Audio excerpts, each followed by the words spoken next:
Assalamualaikum warahmatullahi wabarakatuh. Perkenalkan, nama saya Desilia dengan NIM 2210417711 guna memenuhi tugas mata kuliah oleh Pak Adi Mursalin. Di sini saya akan menjawab pertanyaan mengenai UAS Supply Chain Management.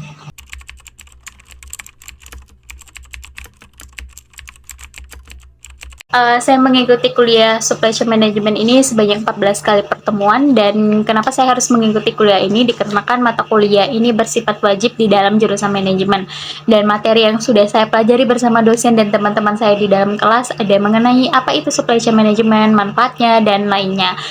Manfaatnya bagi saya sendiri, saya mampu mengetahui kegunaan dari Supply Chain Management ini sendiri, dan ketika saya menjadi seorang pebisnis nantinya, teori ini dapat membantu saya untuk mengelola rantai pasokan, distribusinya seperti apa, teknologi pengelolaannya seperti apa, juga memahami permintaan dan penawaran di pasar serta interaksi dengan pelanggan.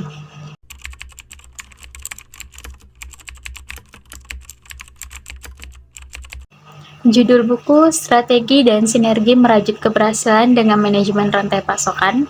Jumlah halamannya ada 326 halaman. Jumlah bab terdiri dari 15 bab, yang dimana bab 1 mengenai strategi dan sinergi merajut keberhasilan dengan manajemen rantai pasokan.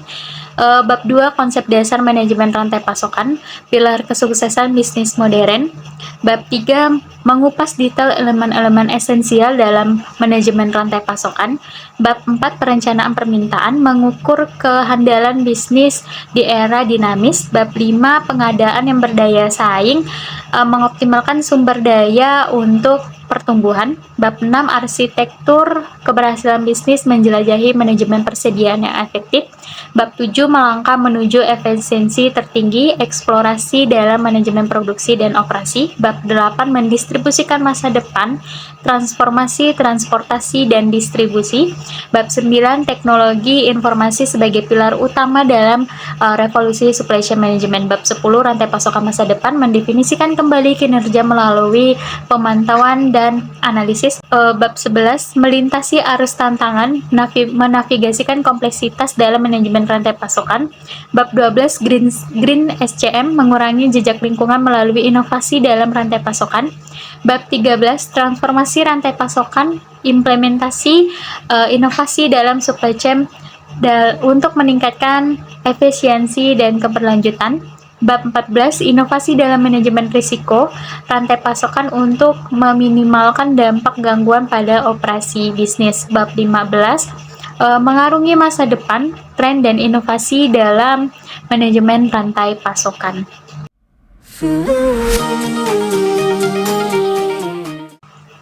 Pembicara dalam webinar tersebut ada Bapak Sidik Budi Darmawan STMBA. MC dalam webinar tersebut ada Ibu Paulina Kusariningsih. Kata sambutan disampaikan oleh Kajur Teknik Industri Dr. Yogi Yusuf Wibisono STMT. Kata penutup disampaikan oleh Bapak Sani Susanto sebagai Head of Supply Chain Center Universitas Katolik Parahyangan. Materi yang didapatkan yaitu yang pertama ada landscape bisnis dan industri berubah cepat dan kompleks, ada industri revolution 4.0, ada VUCA era, ada millennials in the future.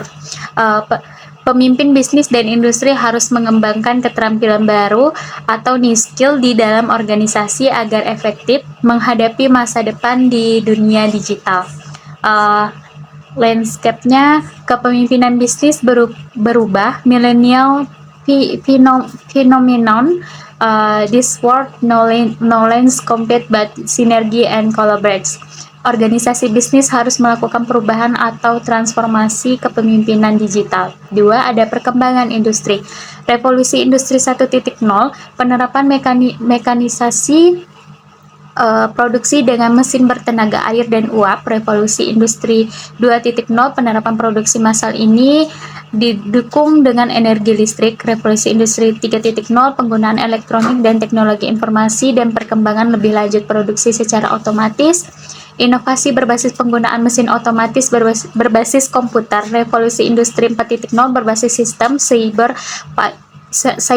physical. Kegiatan manufaktur terintegrasi melalui penggunaan teknologi wireless dan big data secara masif, kecerdasan buatan robotika, neuroteknologi dan teknologi bersifat disruptif. terhadap keberadaan industri yang sudah ada sebelumnya. Revolusi 4.0 ditandai dengan kemunculan superkomputer, robot pintar, kendaraan tanpa pengemudi, cloud computing, sistem big data, rekayasa genetika, dan perkembangan neuroteknologi yang memungkinkan manusia untuk lebih mengoptimalkan fungsi otak. 3 tantangan dalam supply chain. Yang pertama ada supply chain becoming complex. Customer akan berubah. Face customer menginginkan hal yang cepat. Terus ada personal, mereka ingin di-treat berbeda dari satu individu dengan individu yang lain. Ada seamless, mereka ingin segala sesuatu tidak ada hambatan. Ada transparan, mereka ingin tahu proses perusahaan, misalnya kapan produk tersebut launching, seberapa lama, bagaimana perjalanannya. Dan ada entertaining, mereka tidak ingin bosan. Mereka tidak ingin bosan, mereka tuh ingin dihibur aktivitasnya.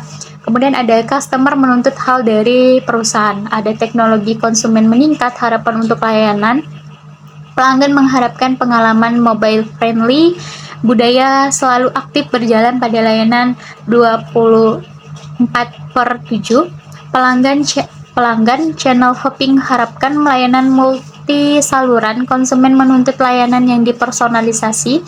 Pelanggan mengharapkan bisnis untuk melibatkan mereka di saluran sosial. C. Apa yang membuat SCN kompleks? Ada 7 faktor yang saling berkaitan. Itu ada customer, ada produk, ada proses, ada range, ada network, ada organisasi, ada supplier. Tantangan dalam supply chain sendiri sebenarnya ada 4 hal, yaitu agility, kelincahan, vulnerability, kerentanan, ada resilience, ketahanan, dan sustainability, keberlanjutan. Teknologi SC ada IoT, Internet of Things, IIoT, Industri Internet of Things, ada otomasi automation, robot, proyeksi mesin, pengenalan suara atau voice recognition, ada mesin identifikasi, keamanan jaringan, penyebaran data, kepintaran buatan, artificial intelligence atau AI, mesin pintar, mechanic learning, ada deep learning, mesin analisis atau analytics, ada mesin pencetak 3D printing, ada GPS, kendaraan pintar, autonomous vehicle, ada teknologi anatomi buatan, ada wearable teknologi, dan blockchain. Kemudian ada manfaatnya, yaitu sebagai productivity and competitive, produktivitas dan daya saing, ada quality, ada kualitas, flexibility, keleluasan, dan speed, kecepatan. Serta saya kemarin juga telah mendapatkan sertifikat. Mungkin teman-teman bisa melihat di sini sertifikatnya. Kesan-kesan saya mengikuti webinar kemarin sangatlah memuaskan, yang dimana saya bisa satu frame dengan orang-orang yang sangat-sangat penting, orang-orang yang sudah berpengalaman memang di bidangnya masing-masing. Lalu materi-materi yang disampaikan sangatlah bermanfaat bagi saya sendiri ke depannya nanti, ketika saya sudah lulus nanti, yang dimana di situ banyak sekali orang-orang yang sudah lulus dari S1 melanjutkan kuliahnya ke pasca sarjana. Ada orang-orang juga yang sudah memulai kerjanya di dunia bisnisnya ataupun di dunia lainnya. Nah, di situ saya mendapatkan pengalaman banyak sekali, di mana mereka juga bertanya, melakukan sharing. Saya juga mendapatkan pengalaman yang menurut saya itu sangat penting bagi diri saya sendiri.